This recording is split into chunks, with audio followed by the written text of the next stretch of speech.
Hi everyone, I'm Scott Feinberg at The Hollywood Reporter, and we are so thrilled to be joined by Tom Hiddleston, who is now Emmy nominee. Tom Hiddleston, congratulations. Thank you. So the project, of course, is The Night Manager. This 6-part limited series is the term now to use, not miniseries, from AMC.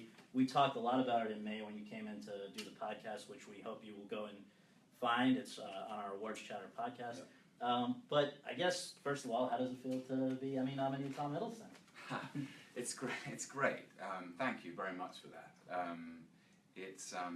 I'm genuinely just so thrilled for the show because it was a huge labor of love for everybody, and it felt as though it was made in a way that we were quite a small number of people actually making it, and it's had this incredible effect. And you know, for the last 3 or 4 months, people stop me in the street and they will tell me how much they enjoyed it, and that is the most thrilling feedback, is when people go, oh my god, we watched it in 2 days, or we couldn't stop. Yeah. So that's really nice. So it feels great. Let me ask you how you first heard of The Night Manager, which was obviously this John McCrae book before it was the series. Yeah. When did it cross your radar at that point? I knew about John le Carré, but I didn't know about The Night Manager until I read the first episode. There was this, it's just incredibly precise and a thrilling screenplay of episode 1.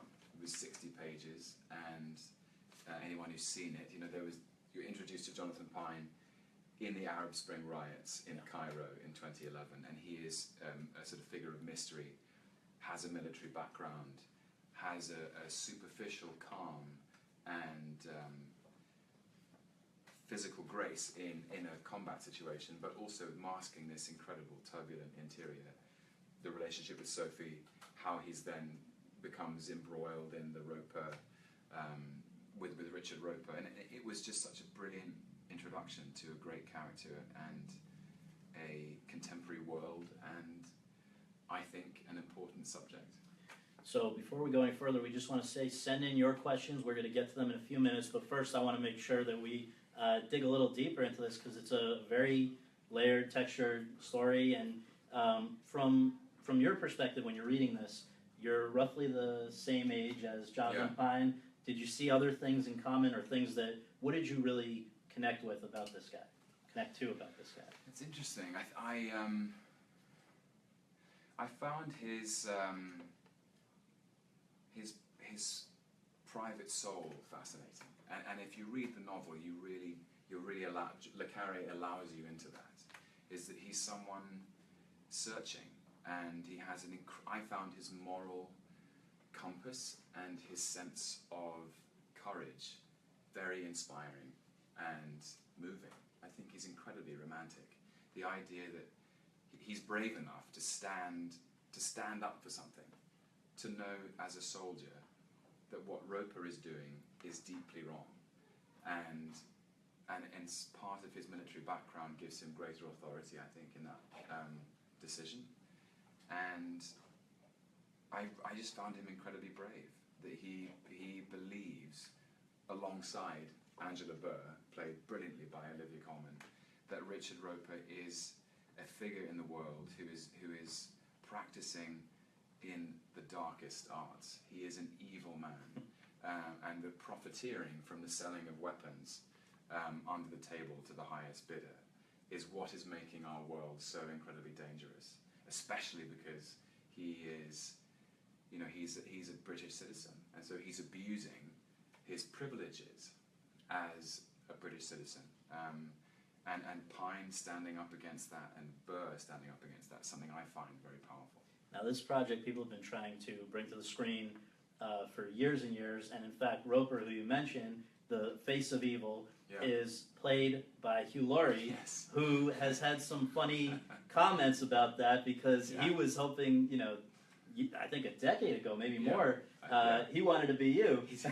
And what's he said? It's sort of like a little more hair ago, and whatever, a few wrinkles ago. Yeah, it could have been. He did say. I mean, the novel came out in '93, and it was his favorite novel. It remains, I think, one of his favorite novels, and he tried to to option it and to play Pine.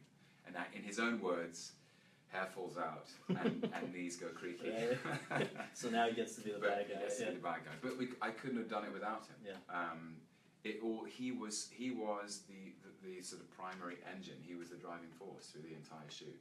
His passion is something we all latched onto because he loves the book so much. He felt such a responsibility to honouring Le Carré, to honouring the finesse and nuance in his writing, which is very specific. He's not like any other thriller writer. So Hugh was a great champion and is just about the most irreverent man in the world. So it's a beautiful performance by him. Now, it wasn't that long ago that it was considered a step in the wrong direction to go from being a movie star, which you certainly are with Loki and all these other parts, and then also great smaller movies like I Saw the Light, which people should check out. You were terrific as Hank Williams. It was considered a step in the wrong direction to go to the small screen. Now it's like the cool thing to do. It's can you talk about, just even in the course of your young career, how that's evolved? Well, I think as actors that I know, and we talk about it, you gravitate towards the best writing, and I think the way people consume entertainment or dramatic art now is that I think people don't mind whether it's a movie or a piece of television, or they just want it to be good. Yeah. They just want it to be intelligent and well made. And so the thrill for me of doing this is that I truly believe The Night Manager is better at 6 hours than it would have been at 2. Is that you get to know the characters, you can extend the drama between them, and the compression of the time in a 2-hour format, I think, would have impoverished the material. It wouldn't quite have been as thrilling. I love that at the end of every episode there's an edge of your seat cliffhanger. People are that propels people into the next one, and it just allows you more time, I think, to get invested in. But in fact, I met someone this morning. This is absolutely true. Who stopped me on the way out and said, "Why was it only 6 episodes? I wanted more." He was furious. He went, "I love the show." He buttonholed me in the street. That's so, yeah. I don't know if you have enough more hours to give after you're a busy man.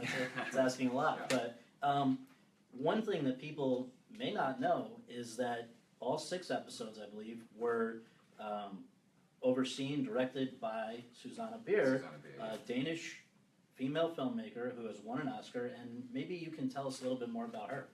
She is extraordinary, and the quality of the show is in large part to her credit. She has an extraordinary ability to see. She immediately knew that it had to be contemporary, had to have a very contemporary resonance. This book was written in the early 90s, and the power of it, I think, is to speak to what does it mean to be an arms dealer, and we have to talk about that now. So she oversaw all of that. She very much, as soon as she came on board, she said, "I want a woman to play Angela Burr, and I want that woman to be Olivia Colman." And I think it's part of just her method is that she's incredibly rigorous about truthfulness in acting. She just won't. She didn't allow any of us to. If she doesn't believe it, she's very straight with you about that. So I think her demand is that it has to be real. Yeah. And her connection to what is a truthful reflection of real life, how people really behave, how people really respond to mystery, to danger, to sexual attraction, to charisma. All of these things were things that she was very precise about, and I think that's why I think I credit her with all the performances in that way. She really kind of she fought for truth in that regard. So when you are churning out 6 hours of material, that takes a lot of your time to make, a lot more than that. Yeah. Where did you guys shoot? Over how long a period? And with something like this, is it shooting an installment at a time, or are you jumping all over the place? We shot it like a film. So it's we shot like many productions according to locations. We shot for 75 days, which was 15 weeks in 4 countries. Switzerland, England, London and Devon, then Morocco, and then Mallorca. So we were jumping around the story. Our Morocco section felt to me like the biggest and most challenging aspect of the shoot. We were there for 7 weeks. Marrakesh became Cairo, so the episodes 1 and 6.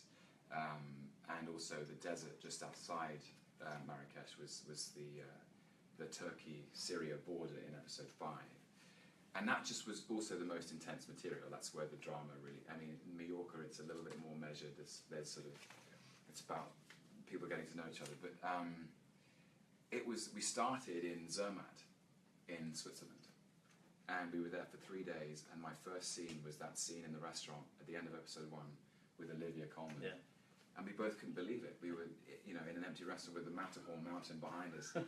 And it felt like the most incredible, auspicious beginning. That's great.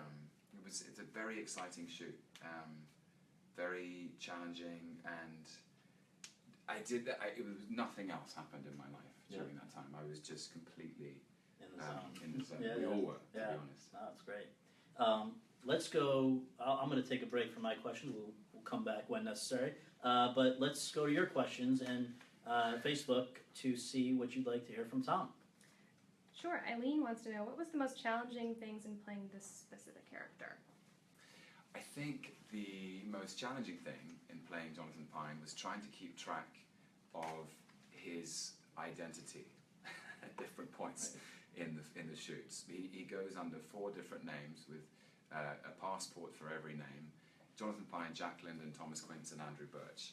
And the costume designer and I had very specific costumes, which actually made it helpful. But because we were jumping around, I couldn't do a sort of big physical change. I couldn't, there was no way of growing my hair out to look different. So that was the hardest thing, I think. Yeah. Another one from Facebook. This is from Tom Hiddleston Universe. The Night Manager was excellent. Was there anything from the book that didn't make it to the screen that you wish had been included? Great question. Was there anything from the screen, from the book, that wasn't included? So a couple of things. We changed the ending completely. Anyone who's read the book will know that. They don't go back to the Nefertiti Hotel in Cairo in the book, and that's what we did. We felt that was very dramatic. And there is a section before he infiltrates Roper's crew, his inner circle, in Canada. It's a long section in Canada where Pine takes on another identity, and he's sort of even more isolated as a traveller on the run from really feeling so much shame and guilt about Sophie. Yeah. Let's go back to Facebook. Yeah, Sid wants to know, which scene took the most takes? Which scene took the most takes? Gosh. Is Susanna somebody that generally does a lot of takes? Well, no. I mean, she likes to move fast, and we didn't have a lot of time, if I'm honest. Because we shot 360 pages in 75 days, which means you're shooting a serious page count per day. Off the top of my head, which scene took the most takes? There were some complicated scenes where lots of people are involved, where you need to pick up coverage. My memory is that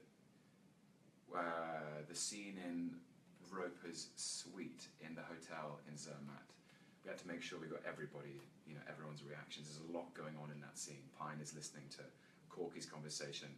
Roper and Jed are having another conversation. Sandy Langborn and Caroline come in at the same time. There was a lot of coverage we needed to clear up there. Back to Facebook.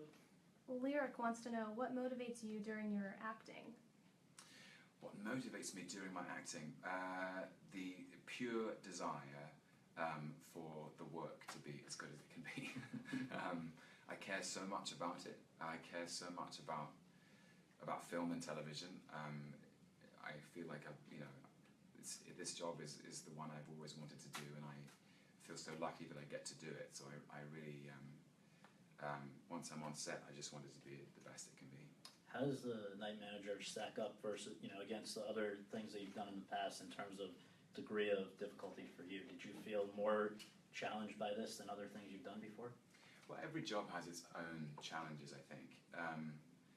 Playing Hank Williams, the challenge was complete physical transformation. I had to look different, I had to sound different, I had to sing and play and inhabit a very different spirit to my own. He was very self-destructive, he was an alcoholic, and he was a huge musical talent. I am none of those things. Pine and the Night Manager presented, it was challenging in a way because I knew that the character would express himself most effectively in silence. So that this was a character who is essentially a spy, and I had to try to find a way to communicate his inner turmoil without everybody, all the other characters catching on to that. So try to do actually very little, but still to try and communicate what was going on inside. So that was the challenge. But I really enjoyed it. Honestly, the Night Manager has been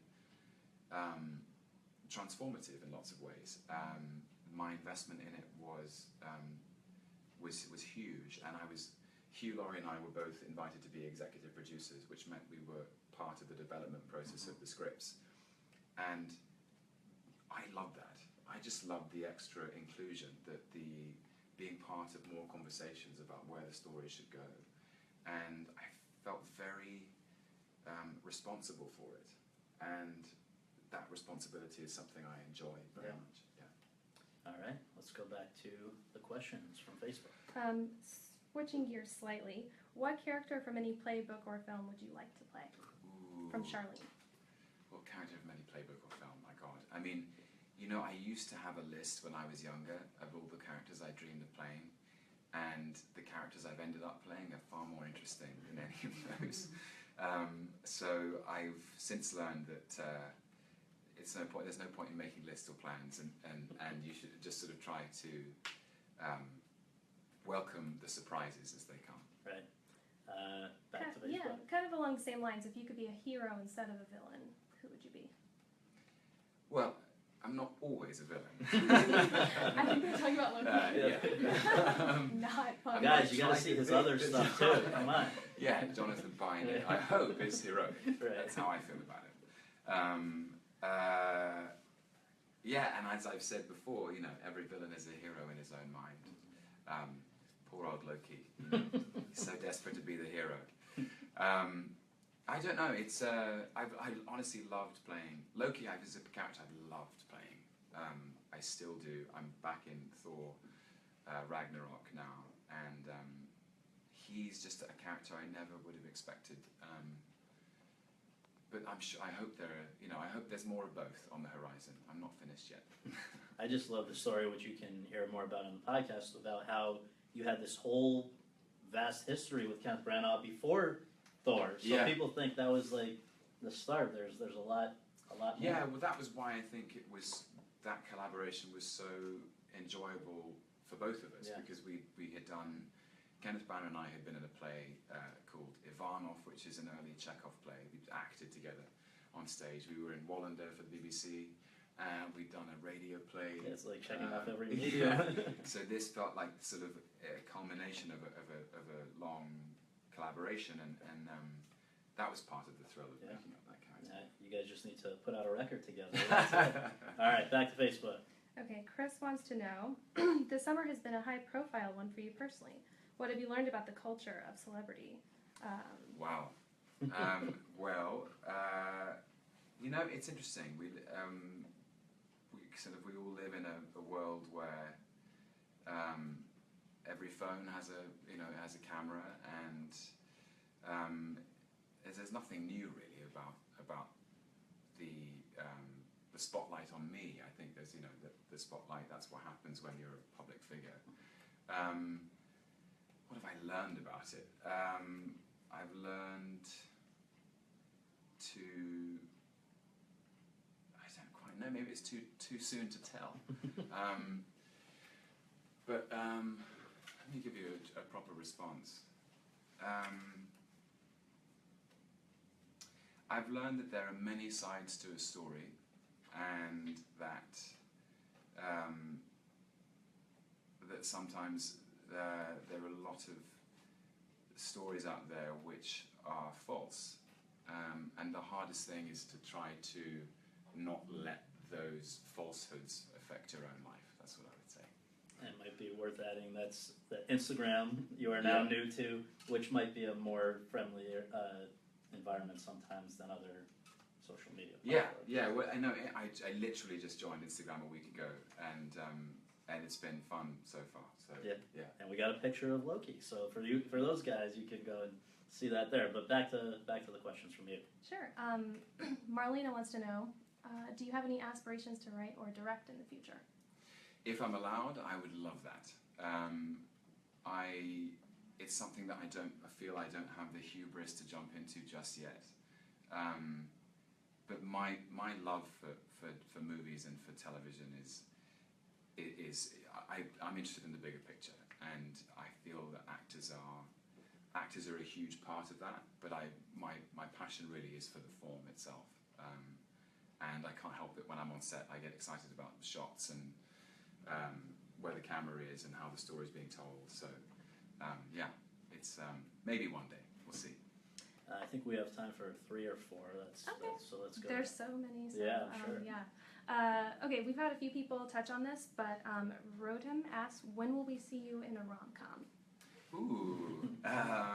Or just a comedy, people are asking.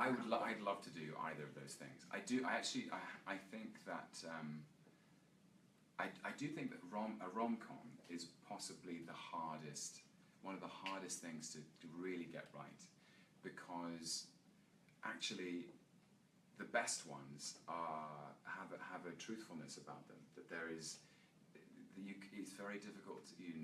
There are pitfalls you can fall into. It could be too syrupy, too sentimental. And if you make a really good one, I think there's no better time in the cinema. I'd love to try one day. Do you have a favorite rom-com? I have 2 from the top of my head: 4 Weddings and a Funeral. Yep. And Pretty Woman.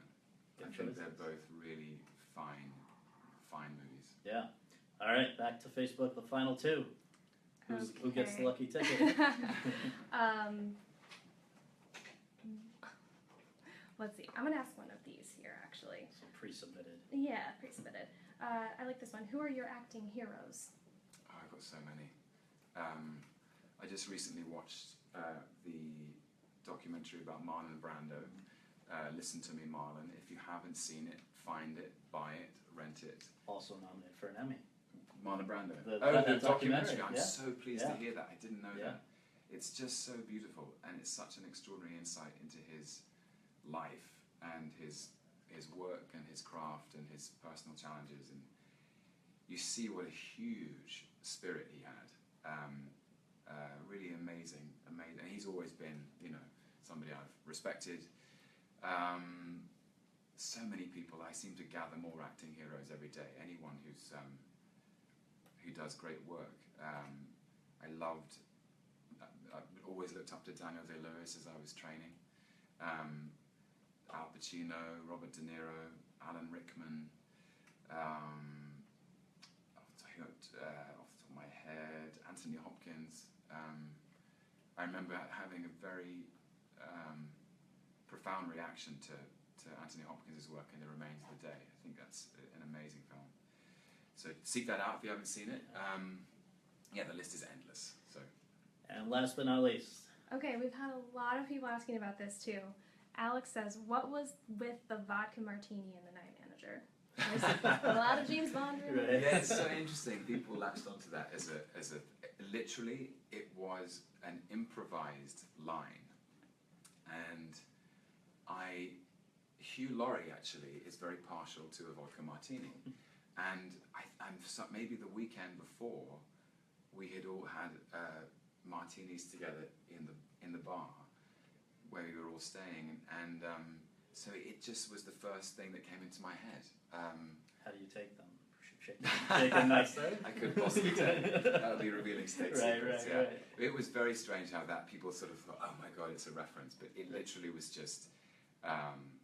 There was a stage direction in the script, which is Pine orders some drinks to distract attention from having been talking to Jed and Caroline, and I just said, "Can I have a vodka martini?" So there you go. All right. Well, no rosebud moment, I guess.